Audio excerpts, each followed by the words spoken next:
Malah kuku memang tak buang lah kan. Sebab kuku yang bagi kamu kita jaga panjang. Orang lelaki kan.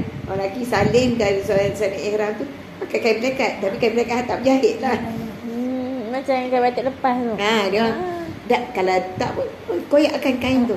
Dia tak boleh kain yang bercantum untuk lelaki. Tak boleh bercantum. Dia kena kain yang terbuka. Jahit boleh, jangan bercantum. Jahit boleh, jahit ujung-ujungnya tak boleh bercantum. Macam kalau kita daripada Malaysia nak basuh baju kita kan, jangan basuh dengan softline. Basuh dengan cuci biasa tak? Jangan softline. Softline tu kita niat mewangi dah. Walaupun dia melembutkan kan. Tak ada jam omongan ni. Jangan orang pakai sebab lembut orang pakai mesti nak mewangi. Ya ampun. Berapa? Semua insya-Allah. Sudah 4 bulan lagi Syak. Surat dah hujan. Banyak sangat. Pergi baju luar tapi sendak sekali. Yang period tu maksudnya memang apa-apa hal pun niat je makeup ihram tu. Memang wajib. Lepas tu kalau yang mana boleh buat memang buat je. Belajar di mana tak pergi makan ubat Tak digalakkan. Tak digalakkan. Memang apa? Dia macam ni hukum dia kan.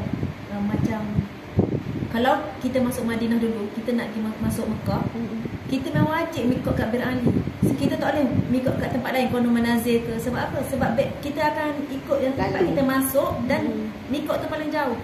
Kalau Mekah tu dengan kalau kita turun Mekah dulu, kita di Taif kan, kat Qur'an Manazil kita tak mikot ke tempat tak apa. Sebab kita akan pergi ke Qur'an Manazil. Contohnya kita terlepas tak mikot kat Bir Ali tu kan, terlepas padang kan. Kita boleh mikot kat kawasan lain dekat tu, tapi kita akan kena down. Sebab kita tak mikot dekat Bir Ali. Kita buat tahu kok.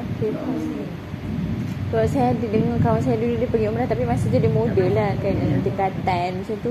Dia kata dia period, lepas tu dia duduk je dalam bilik. Macam rugilah kan, kita dah nak pergi sana susah. Lepas tu dia kata dia duduk je dalam bilik.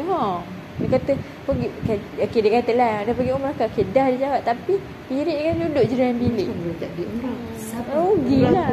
Kawan saya lah, tapi sebab dia mungkin model lagi kan, dia tak tahu. Pertama wajib. Lepas tu dia pergi dia pergi tapi dia period. Tapi dia duduk dalam bilik. Dia kata tak boleh ke mana lah, dia kata situ. Jadi dia memang tak pergi, tak buat umrah pun. Macam rugilah kan.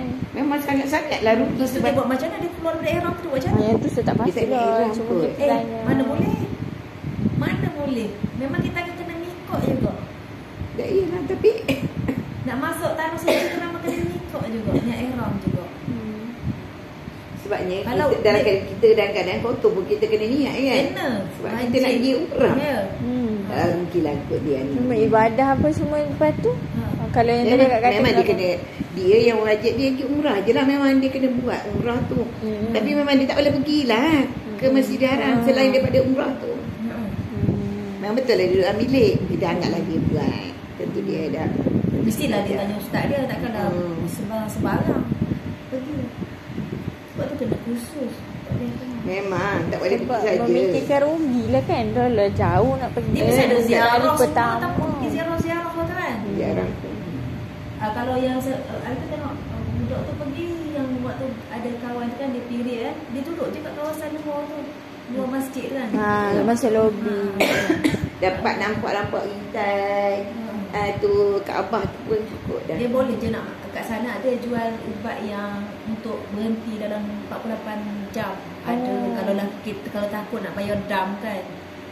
Kalau takut nak ikut mazhab Hanafi tu ada je untuk berhentikan duit tu. Ya, tapi ikutlah tu pendapat orang kan. Tapi kalau umrah wajib je boleh macam tu, umrah pertama. Maksudnya kalau pertama pergi yang boleh umrah lepas kalau umrah kali kedua ketiga tak ada.